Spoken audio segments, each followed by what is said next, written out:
Chapter 9.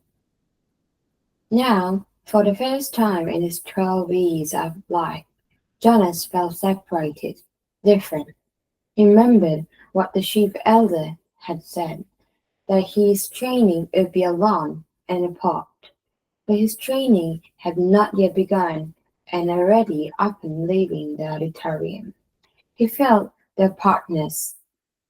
Holding the folder she had given him, he made his way through the throng, looking for his family unit and for Asha.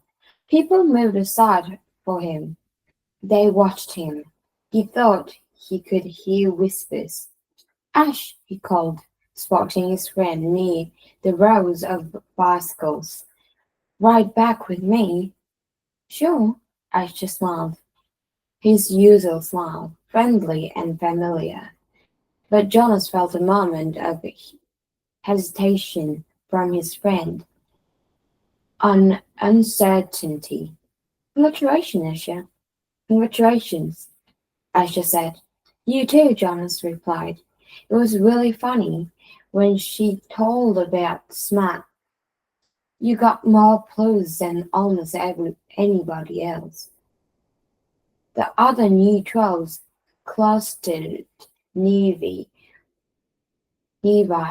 placing their folders carefully into the carrying containers on the backs of the bikes. In each dwelling tonight, they would be studying the instructions for the beginning of their training. Each night for years, the children had memorized the required lesson for school, often yawning with boredom. Tonight they would all begin eagerly to memorize the rules for their dirt assignments. Maturation, Asha, someone called. Then that hesitation again. You too, Jonas. Asha and Jonas responded with congratulation to their group mate. Jonas saw his parents watching him from the place where their own bicycles were waiting. Lily had already been strapped into her seat. He waved. They waved back, smiling, but he noticed that Lily was watching him solemnly, her thumb in her mouth. He rode directly to his dwelling, exchanging only small jokes and unimportant remarks with Asha. See you in the morning, recreation director, he called, dismounting by his door and as Asha continued on. Right, see you, Asha called back. Once again, there was just a moment when things weren't quite the same, weren't quite as they had always been through the long friendship. Perhaps he had imagined it. Things couldn't change with Asha. The evening meal was quieter than usual. Lily chattered about her planned volunteer work. She would begin, she said, at the nurturing center, since she was already an expert at feeding Gabriel. I know, she added quickly. When her father gave her a warning glance, I won't mention his name. I know I'm not supposed to know his name. I can't wait for tomorrow to come, she said happily. Jonas sighed uneasily. I can, he muttered. You've been greatly honored, his mother said. Your father and I are very proud. It's the most important job in the community, father said. But just the other night, you said that the job of making assignments was the most important, mother nodded. This is different. It's not a job, really. I never thought, never expected. She paused. There's only one receiver. But the sheep elder said that they had made a selection before, and that it failed.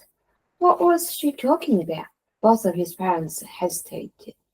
Finally his father described the previous selection. It was very much as it was today, Jonas, the same suspense as 111 had been passed over when the assignments were given. Then the announcement when they singled out the one. Jonas interrupted. What was his name? His mother replied. Her, not his. It was a female, but we are never to speak the name, or to use it again for a new child. Jonas was shocked. A name designated not to be spoken indicated the highest degree of disgrace. What happened to her? She asked nervously. But his parents looked blank. We don't know, his father said uncomfortably. We never saw her again. A silence fell over the room. They looked at each other. Finally, his mother, rising from the table, said, You've been greatly honored, Jonas, greatly honored. Alone in his sleeping room, prepared for bed, Jonas opened his folder at last. Some of the other 12 he had noticed had been given folders thick with printed pages. He imagined Benjamin, the scientific male in his group, beginning to read pages of rules and instructions with relish. He pictures Fiona smiling her gentle smile as she bent over the list of duties, and methods that she would be required to learn in the days to come. But his own folder was startlingly close to empty. Inside there was only a single print sheet. He read it twice. Jonas, receiver of memory. Number 1. Go immediately at the end of the school hours each day to the annex's entrance behind the house of old, and present yourself to the attendant. Number 2. Go immediately to your dwelling at the conclusion of training hours each day. Number 3. From this moment, you are exempt from rules governing rudeness. You may ask any questions of any citizens, and you will receive answers. Therefore, do not discuss your training with any other members of the community, including parents and elders. Number 5. From this moment, you are prohibited from dream telling. Number 6. Except for illness or injury unrelated to your training, do not apply for any medication. Question 7. You are not permitted to apply for release. Number 8. You may lie. Jonas was stunned. What had happened to his friendship? His mindless hours playing ball or riding his bike along the river. Those had been happy and vital times for him. Were they to be completely taken from him now? The simple logistic instructions, where to go and when were expected. Every 12 had to be told, of course, where were expected. Every 12 had to be told, of course, where and how and when to report for training, but he was a little dismayed that his schedule left no time, apparently, for recreation. The exemption for rudeness startled him. Reading it again, however, he realized that it didn't compel him to be rude. It simply allowed him the option. He was quite certain he would never take advantage of it. He was so completed, so thoroughly accustomed to col- cozy within the community that the thought of asking another citizens an intimate question, of calling someone's attention to an area of awkwardness, was unnerving. The prohibition of dream telling, he thought, would not be a real problem. He dreamed so rarely that the dream telling did not come easily to him anyway, and he was glad to be excused from it. He wondered briefly, though, how to deal with it at the morning meal. What if he did dream? Should he simply tell his family unit, as he did so often anyway, that he hadn't? That would be a lie. Still, the final rule said, well, he wasn't quite ready to think about the final rule on the page. The the restriction of medication unnerved him. Medication was always available to citizens, even to children, through their parents. When he had crushed his finger in the door, he had quickly gasped, gasping into the speaker, notified his mother.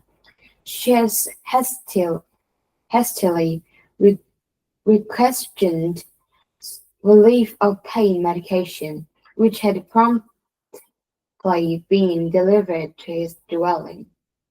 Almost instantly, the excruciating pain in his hand and they diminished to the drop, which was now all he could recall of the experience.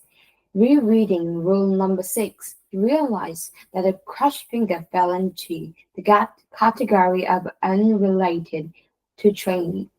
So, if it ever happened again, and he was quite certain it wouldn't, he had been very careful never have it all since the accident. He could still receive medication.